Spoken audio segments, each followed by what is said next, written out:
பாண்டவர்களின் வம்சத்தையே அழிக்க முயன்றதால் பெற்ற சாபத்தினால் மன நிம்மதியின்றி துரோணரின் மகன் அஸ்வத்தாமன் அலைந்து கொண்டிருந்தான். அவன் மனதில் ஒரு சந்தேகம் ஆட்டி படைத்தது.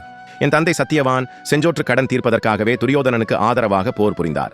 ஆனால் அவரை பாண்டவர்கள் நான் இறந்ததாக பொய் சொல்லி அநியாயமாக கொன்றுவிட்டனர். என் தந்தை செய்த தவறு என்ன என மனதுக்குள்ளேயே புலம்பிக் கொண்டிருந்தான். ஒரு நாள் கிருஷ்ணரை சந்தித்தான். கிருஷ்ணன் மீது அவனுக்கு கோபம் இருந்தாலும் தன் கேள்விக்கு கிருஷ்ணரை தவிர வேறு யாராலும் பதில் சொல்ல முடியாது என்ற காரணத்தால் அவரிடமே தன் மனதில் இருந்த சந்தேகத்தை கேட்டான். என் தந்தையை பாண்டவர்கள் அநியாயமாக கொன்றதற்கு நீயும் காரணமாக இருந்தாய். அவர் செய்த தவறு என்ன என கேட்டான். கிருஷ்ணன் சிரித்தபடியே, செய்த பாவத்துக்கு யாராக இருந்தாலும் தண்டனையை அனுபவித்துதான் ஆக வேண்டும் என்றார். என் தந்தை என்ன பாவம் செய்தார் கேட்டான் அஸ்வத்தாமன். அதற்கு கிருஷ்ணன், உன் தந்தை அனைத்து சாஸ்திரங்களையும் கற்றவர், ஆனால் ஏழையாக இருந்தார். அவரை கௌரவர்களுக்கும் பாண்டவர்களுக்கும் குருவாக பீஷ்மர் நியமித்தார். அதன் பின்தான் அவரது வாழ்க்கையில் வளம் ஏற்பட்டது. கௌரவர்களுக்கும் பாண்டவர்களுக்கும் வில்வித்தை உட்பட அனைத்தையும் கற்றுக் கொடுத்தார்.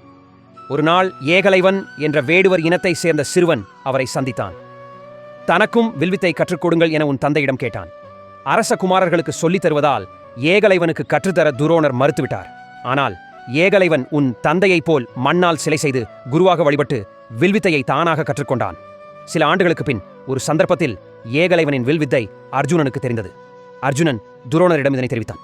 அரண்மனை பணி போய்விடும் என்ற சுயநலத்தின் காரணமாக உன் தந்தை ஏகலைவனை வரவழைத்து வில்வித்தைக்கு மிகவும் தேவையான கட்டை விரலை குரு காணிக்கையாக ஏகலைவனிடம் கேட்டு பெற்றுக்கொண்டார்.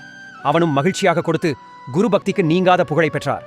ஏகலைவனுக்கு பெருமை கிடைத்தாலும் அவனது எதிர்காலம் வீணானதுக்கு உன் தந்தைதான் காரணம். மேலும் போர்க்களத்தில் யுத்த தர்மத்திற்கு எதிராக அபிமன்யுவை அநியாயமாக கொலை செய்தார்கள்.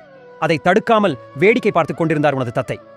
இந்த பாவம்தான் உன் தந்தையை போர்க்களத்தில் மகன் இறந்ததாக எண்ணி ஏற்பட்ட சோகத்தில் மரணமடைய வைத்தது என்று கூறி நிறுத்தினான் கிருஷ்ணன்.